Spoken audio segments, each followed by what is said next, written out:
It's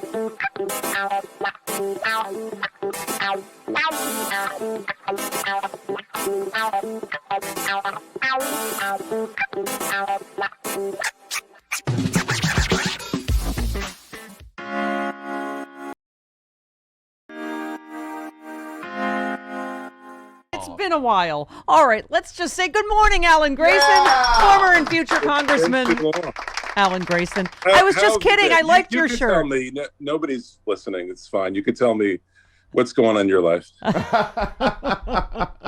You were referencing about the network. I'm mad as hell and I'm not going to take it anymore. Soundbite? Yeah. Right. I want you to get up right now and go to the window, open it, and stick your head out and yell, "I'm as mad as hell, and I'm not going to take this anymore!" All right, we're going to talk about your Senate run, but you're a fancy lawyer, and we have a DOJ press conference today to talk about this, among other things, this bombshell from the New York Times about the Trump and Barr spying on Congressman Schiff and Swalwell, your colleagues, your former colleagues, their families, their staff, including minors. I mean, what, Congressman, there's got to be consequences for all this, right? Right. Impeachment. And the Republicans need to wake up and understand that just because somebody's president of the United States doesn't mean he's dictator, king, or anything even like a pope. They've got to understand that there have to be consequences for this. That was clearly a violation of their constitutional rights. There are laws. If anybody up to and including the president violates your constitutional rights, they are held accountable in a court of law. That needs to happen. Yeah. Well, I mean, it was frustrating, wasn't it, between yesterday and Chris Wray? I mean, I have to hope they are going all the way to the top and up to Trump for the Capitol, for the insurrection. That's just one thing. But now, yesterday, we learn again about the criminality and corruption in the Trump Justice Department. Correct? And I mean, really, they were just following the Nixon playbook. That was the very last thing to check off on the Nixon checklist. Go ahead and spy on your enemies. Right. But not even Nixon didn't go that far, right? Well, he went pretty far. Yeah. The FBI was spying, wiretapping people, Martin Luther King, and so on. Right. Well, so now let's talk about you are running for against Marco Rubio for the Senate in your home state of Florida. Because you know That's right. You and Big I Al have had a versus love Little affair. Mark. You and I had a love affair that involves pure honesty. I am already admitting to you I've been cheated on you several times with Val Demings. So I just want you to know I'm also very excited about Val Demings' run. It is. I mean, Marco Rubio's got to go. That's Yes. the main thing, right? I mean, he really is such a political windsock, isn't he?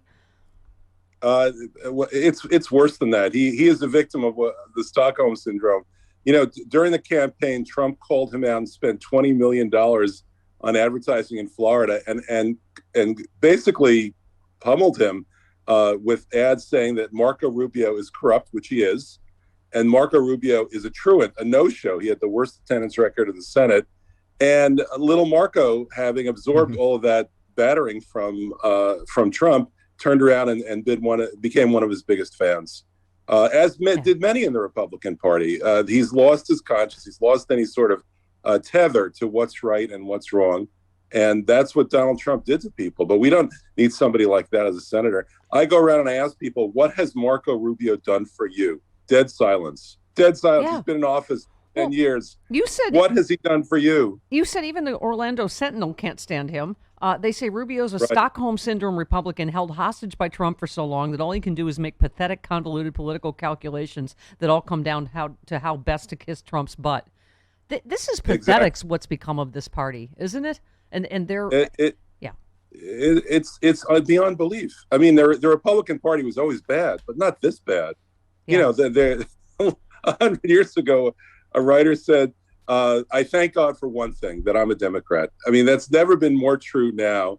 That it's never been more true than it is today. Yeah. This is the thing. You've been commenting on just the basic decency of this party. You were talking about Marjorie Taylor Greene. You said not wearing a mask during a pandemic when you're around people in their late 80s, like Representative Don Young and Eddie Bernice Johnson, is reckless endangerment. People like Marjorie Taylor Greene may enjoy the taste of blood, but aren't 500,000 corpses enough. I mean, they're fighting us at every turn, whether it's, DeSantis down there in Florida threatening to sue. Is he suing cruise companies if people are vaccinated to get on cruise ships? I mean, is he trying No, to kill he more simply people? he did one of his patented executive orders saying that cruise ships were forbidden, as if the governor made the law all by himself. And we've Right. seen that over and over and over again. He did an executive order that prohibited local cities and counties from requiring people to wear masks during Yeah. the pandemic. Let me- It's been just shockingly irresponsible. By the way, in that clip that you just ran, the Peter Finch clip from the show network, he complains about the fact you can't even go out of your house anymore. Now, he was talking about crime and dangerous people wearing masks. Last year, and part of this year, the dangerous people were the ones who weren't wearing masks. Yeah. But it's the same problem. You felt you couldn't go out of your house. Things got smaller Yeah. and smaller. And Let me that's the way he ask you. described it. Let me ask you, as a fancy lawyer, though, when we get full FDA approval, this Republican Party, who is always like, you can't tell private business what to do. Private business can't require that their employees and their customers are safe. When we get full FDA approval, how are they able to dictate to private business, you cannot ask anyone if they're vaccinated or make sure people are vaccinated? Look, we've become a nation of leadership maniacs, dictators, rather than a nation of laws. OSHA last year was supposed to be protecting workers. OSHA should have stepped in very early, the safety and so on. They should have stepped in early and required anybody who dealt with the public to have a mask made available to them by their employer. But it was quite the opposite. You know, I am a government contracts lawyer. I deal with whistleblowers and so on. So I know these things by direct experience.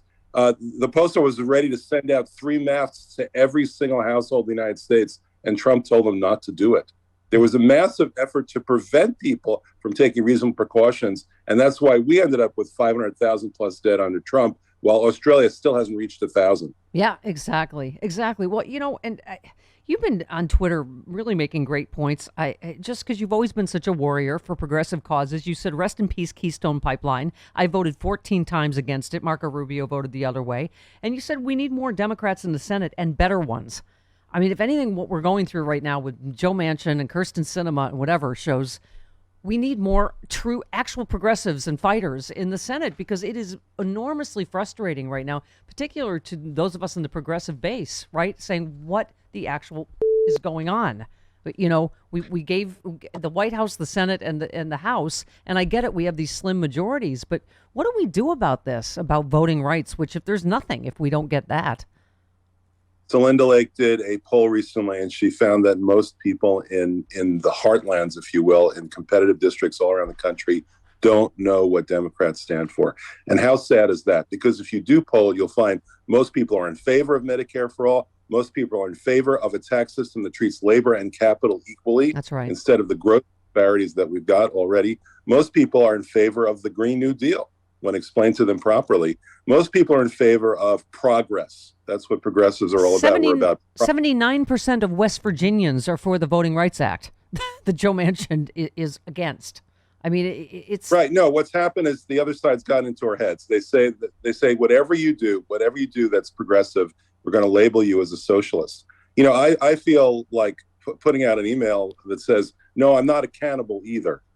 Why do we let the other side define us that way? Yeah. We are in favor of making the world a better place, improving the lives of ordinary people. And I don't have to apologize for that. No, you never had to apologize for anything. You were the one that was right about Republicans and healthcare when you said their plan is hurry up and die, which you got all this, blowback. And I mean, this is what we're seeing over and over again. And it's still terrifying with the makeup of the Supreme Court.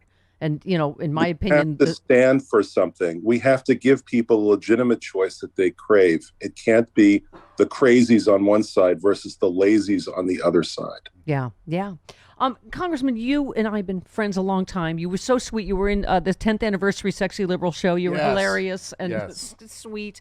And I love that. I was just joking that I said, could you go put a more colorful shirt on? Because your shirt was, and you actually changed your shirt. But now you look like you're wearing a propeller hat because of the fan behind you. You're totally right. I mean, I feel bad about this. I should have been better prepared. Don't feel bad. I was kidding. I loved your shirt. Life being with Stephanie. I loved your and shirt. Here I am wearing a funny shirt. You were the only person at Sexy Liberal live show, I believe, in Miami that got a standing ovation for walking. You just walked into the theater and got a standing ovation. So I am, as you, I need to address, because when we promoted you being on the show, you saw someone on Twitter, because you've been dealing with this for a while. I want to address this smear because I'm a woman, Alan, and people are like, we don't elect domestic abusers here in Florida.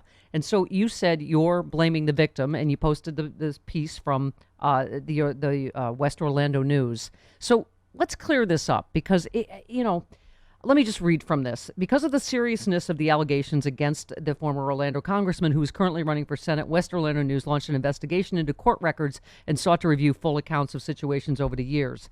Your ex-wife, Lolita Carson Grayson, did submit a handwritten statement with allegations she later withdrew completely. Actual video from the scene provided to police only showed her hitting him, and on a 911 call made after Grayson left, she said she wanted to report Grayson for disturbing her peace. When asked to clarify, she said he came over to my house. When asked if there was an altercation or if he hit her, she replied that she hit Grayson. An affidavit from Grayson's daughter also stated that Allen never hit the mother of his children. Lolita Carson Grayson publicly recanted the allegations a day later and issued a written apology. Eventually, the domestic violence case was dismissed. In the divorce case, Lolita Carson Grayson was subsequently held liable for Grayson's attorney's fees, and the judgment included reference to the false domestic violence allegations made. More recently, the judge sanctioned her. She was ordered to pay $200,000 in legal fees by the court. Lolita Carson Grayson made the allegations after it was discovered she was still married to a previous husband and had been committing bigamy. Over the years, she made numerous calls to local police from the home, many leveled against her children, too. Grayson has full custody of all of their children, and the court was notified the children have no contact with her. And you just finally said, I want to make this campaign about something real. This is the most important Senate race in the country. I want to talk about health care for everyone, the important issues facing Florida, while the media only wants to talk about something that never happened. So thank you for linking to that article, so that, because that's the problem, is unfortunately this still comes up, right? That you see it on Twitter and you have to try to keep setting the record straight, right? Yes, I mean, look, the lie gets around the world before the truth even gets its boots on. I didn't make that up, by the way. That was actually Benjamin Franklin. Yes, yes, I know. Yeah, so but that see how honest you are. That's always the problem. Yeah. There's a certain number of people who have Schadenfreude. They want to believe something bad about you no matter what. In my case, it's not true. It's never been true. It was recanted within 48 hours with a written apology, and she still got hit with $200,000 in legal fees as sanctions for having lied to the court. I don't know what else to do at this point. There's a certain number of people who want to believe things that aren't true, and many of them are Trump supporters. Yeah. See, we're honest with each other. I told you I also love Val Demings, and you told me that was actually Benjamin Franklin and not you that said that. You see, we are based on honesty and truth, our love affair. That's right. Former, future, best of luck to you. You've always been a fighter, and you've also always been you've always been such a stand-up guy with me, and I really appreciate it. You've been a good friend over the years. So best of luck, and keep on fighting. Right. Former